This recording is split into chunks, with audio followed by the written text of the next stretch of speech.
ఇది కుదరదేమో అని చెప్పి కేతన్ని చంపేద్దాం అని ప్లాన్ చేసుకున్నారు. నిజంగా వీరిద్దరూ కూడా ఇంట్లో చెప్పా చేయకుండా లేచిపోతే బాగుంది.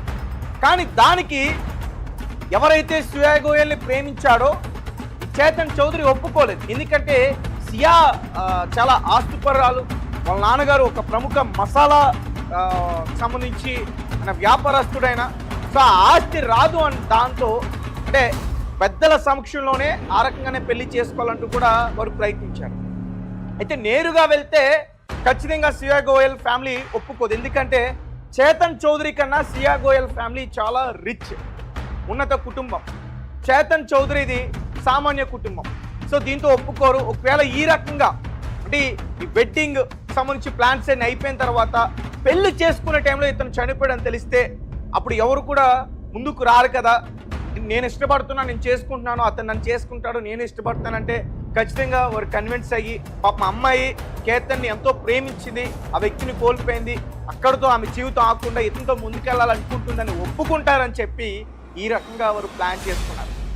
అయితే మొదట మే 31 ఆ రోజు ఇలానే ఈ లోహాగఢ్ ఫోర్ట్ తీసుకెళ్లి తోసేయడానికి ప్రయత్నించారు. ఆ రోజు కేతన్ అక్కడ పక్కనే ఉన్న ఏదైతే పొదలు ఉంటాయో వాటిని పట్టుకుని కింద పడకుండా ప్రాణాలు కాపాడుకున్నాడు. అయితే పైకి వచ్చిన తర్వాత ఏమైంది, సడన్గా నువ్వు ఎందుకు అలా బిహేవ్ చేసావు అంటే, నాకు సడన్గా ఒక పెద్ద పాము కనిపించింది, నాకు భయం వేసింది, అందుకే నేను అలా బిహేవ్ చేశానంటూ కూడా చెప్పి అక్కడితో మ్యాటర్ని క్లోజ్ చేసింది. దీంతో కేతన్ కూడా ఎటువంటి అనుమానం రాలేదు. ఎందుకంటే శ్రియా గోయల్ని కేతన్ చాలా నమ్మాడు, చాలా ప్రేమించాడు. మరి ఇద్దరు విజువల్స్ కూడా చాలా వరకు బయటకు వచ్చాయి. అతను ప్రపోజ్ చేయడం కానీ, లేదంటే శ్రియా గోయల్ అతనికి ప్రపోజ్ చేయడం కానీ, వీరిద్దరికి సంబంధించిన పార్టీస్లో సెలబ్రేషన్స్కి సంబంధించినవి కానీ, ముఖ్యంగా శ్రియా గోయల్ బర్త్డేకి సంబంధించినవి కానీ, ఇలాంటి క్లిప్స్ అన్నీ కూడా ఉన్నాయి. ఇవన్నీ కూడా బయటకు వచ్చాయి. సో దీంతో ఆమెను చాలా నమ్మాడు. నిజంగానే ఏదైనా పాము కనిపించిందేమో, అంచేతనే పాపం అలా బిహేవ్ చేసిందేమో అని చెప్పి అనుకున్నారు. దాని తర్వాత మళ్ళీ జూన్ 4వ తారీఖు ప్లాన్ చేసుకున్నారు. వీళ్ళిద్దరూ కూడా ఒక కెఫేలో కూర్చొని ప్లాన్ చేసుకునేవారు. అంటే ఫోన్లో సంభాషణ చేస్తే తెలిసిపోతుంది కదా. సో దాంతో ఇక్కడికి వస్తే అక్కడ మాట్లాడుకుందాం, నేరుగా మాట్లాడుకుందాం, ఎదురు బదురు కూర్చొని మాట్లాడుకుందాం, మనం ఫోన్లో మాట్లాడుకున్న మెసేజ్లు ఇవన్నీ చేసుకున్న డిజిటల్ ఎవిడెన్స్లో మనల్ని ఈజీగా కనిపెట్టేస్తారు. సో ఆ రకంగా చేయకూడదంటే ఒక కెఫేలో కూర్చుని సాధారణంగా ఫ్రెండ్స్లా మాట్లాడుకుని ప్లాన్ చేద్దాం అంటూ కూడా వీరు అనుకున్నారు.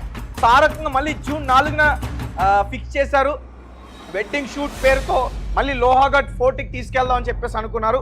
కానీ ఆ రోజు కేతన్ అగర్వాల్ ఫ్యామిలీ సిచ్యువేషన్స్ బాగాలేదు, అంచేత ఆ రోజు అతను వెళ్ళలేదు. ఆ రోజు మళ్ళీ ఆగిపోయింది. తర్వాత మళ్ళీ జూన్ 14ని ఫిక్స్ చేసుకున్నారు. ఆ రోజున తీసుకెళ్లారు కేతన్ అగర్వాల్ని, ఎక్కడైతే తోసేయాలనుకున్నారో అక్కడికి తీసుకెళ్లారు. అయితే ఆ రోజు ఎక్కువ మంది పర్యాటకులు రావడం వల్ల అతన్ని చంపడం కుదరలేదు, మరి వెనక్కి తిరిగి వెళ్ళిపోయారు. మళ్ళీ జూన్ 17వ తారీఖున కెఫేలో కూర్చుని ప్లాన్ చేశారు. ఈసారి పక్కాగా అతను ఎలా అయినా సరే హతమార్చాలి అని చెప్పి. దాని తర్వాత జూన్ 18వ తారీఖున అతను పిలిచారు. ఉదయం 10:30 గంటలకి వెడ్డింగ్ ఫొటోస్ అంటూ కూడా మొత్తం హల్చల్ చేశారు. కొన్ని ఫొటోస్ కూడా తీసుకున్నారు. అయితే అతన్ని ఆ లోయలోకి తోసేశారు. 400 అడుగుల లోతులోకి అతన్ని తోసేశారు. అయితే ఇక్కడ శ్రియా గోయల్ తోసిందా, చేతన్ చౌదరి తోసాడనే విషయం తెలియట్లా. అయితే తర్వాత పోలీసులు రావడం, అనుమానాస్పద కేసు కింద నమోదు చేసుకోవడం, దాని తర్వాత దర్యాప్తు చేయడం. ఆ దర్యాప్తు చేయడంతోనే సీసీటీవీ ఫుటేజ్ కావచ్చు, తర్వాత కాల్ రికార్డ్స్ కావచ్చు, మొబైల్ డేటాకి సంబంధించిన ఇన్ఫర్మేషన్ కావచ్చు, ముఖ్యంగా డిజిటల్ ఎవిడెన్స్ని పోలీసులు కనుక్కున్నారు. సో దీంతో మళ్ళీ వేరే కోణంలో ఈ కేసుని దర్యాప్తు చేయడం మొదలుపెట్టారు, ముఖ్యంగా హత్యా కోణంలో. అండ్ వారి కుటుంబ సభ్యులు కూడా కేతన్కి ట్రెక్కింగ్ అంటే తెలుసు, ఎక్స్పీరియన్స్ ఉంది, ఫ్రెండ్స్తో చాలాసార్లు వెళ్ళాడు. సో అంత ఈజీగా అలాంటి లోతు ప్రాంతాల దగ్గరికి వెళ్ళినప్పుడు, లోయల దగ్గరికి వెళ్ళినప్పుడు చాలా జాగ్రత్తగా ఉంటాడు, మాకెందుకు అనుమానంగా ఉంది, మీరు ఈ కేసుని కొంచెం దర్యాప్తు చేయండి అంటూ కూడా వారి కుటుంబ సభ్యులు కూడా చెప్పడంతో పోలీసులు ఈ కేసుని ఇంకా డీప్గా ఇన్వెస్టిగేషన్ చేయడానికి ప్రయత్నించారు. అప్పుడు ఈ విషయాలన్నీ కూడా బయటపడ్డాయి. శ్రియా గోయల్, చేతన్ చౌదరి 2025 నుంచి కూడా వాళ్ళిద్దరు కూడా ప్రేమించుకుంటున్నారు. అంటే 1 సంవత్సరం పైనుంచి వాళ్ళిద్దరు కూడా ప్రేమించుకుంటున్నారు. తర్వాత 2026 ఫిబ్రవరిలో కేతన్ అగర్వాల్తో శ్రియా గోయల్కి నిశ్చితార్థం అయ్యింది, ఎంగేజ్మెంట్ అయ్యింది.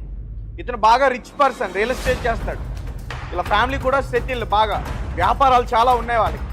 సో డబ్బు బాగుంది, ఇతను కూడా మంచి అందంగా ఉన్నాడు, ఇతనితో సెటిల్ అయిపోదాం అని చెప్పేసి అనుకుంది. కానీ మరి చేతన్ చౌదరి ఊరుకోడగా.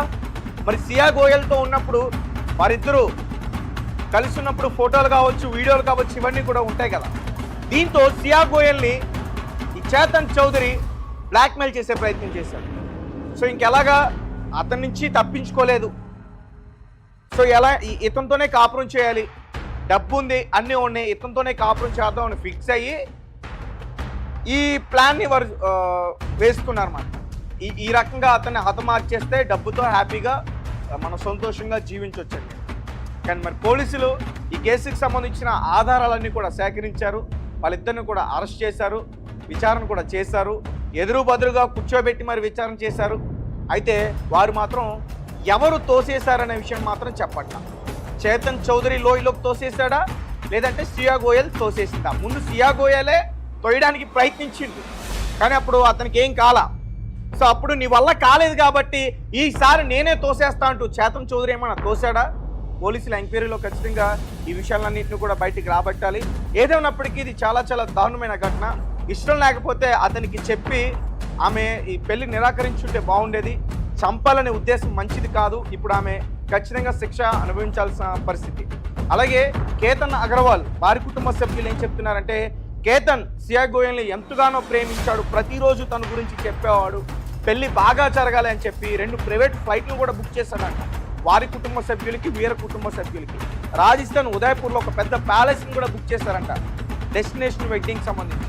ఇవన్నీ కూడా ప్లాన్ చేసుకున్నాడు. అటువంటిది చివరికి ఆ అమ్మాయే అతన్ని హత్య చేయడానికి ప్రయత్నించింది. కాబట్టి తనకి ఖచ్చితంగా కఠినంగా శిక్షించాలి, మరణ శిక్ష వేయాలని చెప్పి కేతన్ అగర్వాల్ ఫ్యామిలీ మెంబర్స్ అందరూ కూడా డిమాండ్ చేస్తున్న పరిస్థితి. ఏదైనప్పటికీ ఇది చాలా చాలా దారుణమైన ఘటన. ఈ యొక్క ఘటనతో ఒక్కసారిగా మళ్ళీ హనీమూన్ టైంలో ఏదైతే జరిగిందో రాజా రఘువంశీ కేసుకు సంబంధించి పెళ్లి అయిన తర్వాత హత్య చేసింది, ఇక్కడ పెళ్లికి ముందు హత్య చేసింది, ఆ ఘటనని చాలా మంది కూడా గుర్తు చేసుకున్నారు. సో చూద్దాం మరి అసలు ఎవరు తోసేశారు లోయలోకి అనేది పోలీసుల యొక్క ఇన్వెస్టిగేషన్ లో తేలాలి. ఇప్పటికే సియా గోయల్ ఫ్యామిలీ మెంబర్స్ అయితే సియా గోయల్ తప్పు చేస్తుంటే ఆమెకి మరణశిక్ష వేయాలంటూ కూడా వారు కూడా చెప్తున్నారు. దేశవ్యాప్తంగా సంచలనం సృష్టించిన కేతన్ అగర్వాల్ హత్య కేసుకు సంబంధించి చాలా విషయాలు బయటకు వచ్చాయి. ముఖ్యంగా సంచలనమైన నిజాలు బయటపడ్డాయి. ఎందుకంటే అతన్ని ఎప్పుడైతే జూన్ 18వ తారీఖు వారు హత్య చేశారో ఆ రోజు కాదు, అంతకుముందు కూడా వారు హత్య చేయడానికి చాలా ప్లాన్స్ చేసుకున్నారు, కానీ ఆ డేట్స్ వారికి వర్కౌట్ కాలేదు. అయితే ముఖ్యంగా ఈ కేసుకు సంబంధించి సియా గోయల్ ఎవరైతే ఉన్నారో వాళ్ళ తల్లి ఆమె మీడియాతో మాట్లాడుతూ, నా కూతురు గనక నిజంగానే కేతన్ అగర్వాల్ని హత్య చేసినట్లయితే ఆమెను కూడా చంపేయండి, శిక్షించండి. అంతేకాదు ఎక్కడైతే కేతన్ అగర్వాల్ని వారు చంపారో, ఒక లోయలోకి తోసేశారో, అదే లోయ దగ్గర ఆమెను కూడా తోసేయండి అంటూ కూడా రీసెంట్గా ఆమె మాట్లాడుతూ జరిగింది. అంతేకాదు ముఖ్యంగా కేతన్ అగర్వాల్ గురించి కూడా ఆమె చాలా విషయాలు చెప్తూ బాధపడ్డారు. కేతన్ చాలా మంచివాడు, నెమ్మదస్తుడు, చాలా చక్కగా మాట్లాడతాడు, మా కూతురికి సరైన జోడి అనుకునే మేము సంబంధం కుదుర్చుకున్నాం, కానీ మా కూతురికి ఈ పెళ్లి ఇష్టం లేదు అన్న విషయం మాకు తెలీదు, ఎప్పుడు కూడా మాతో ఇష్టం ఉన్నట్టుగానే మాట్లాడేది. అంతేకాదు బర్త్డే సెలబ్రేషన్స్కి, పార్టీస్కి ఇలా వారు కలిసి వెళ్ళేవారు.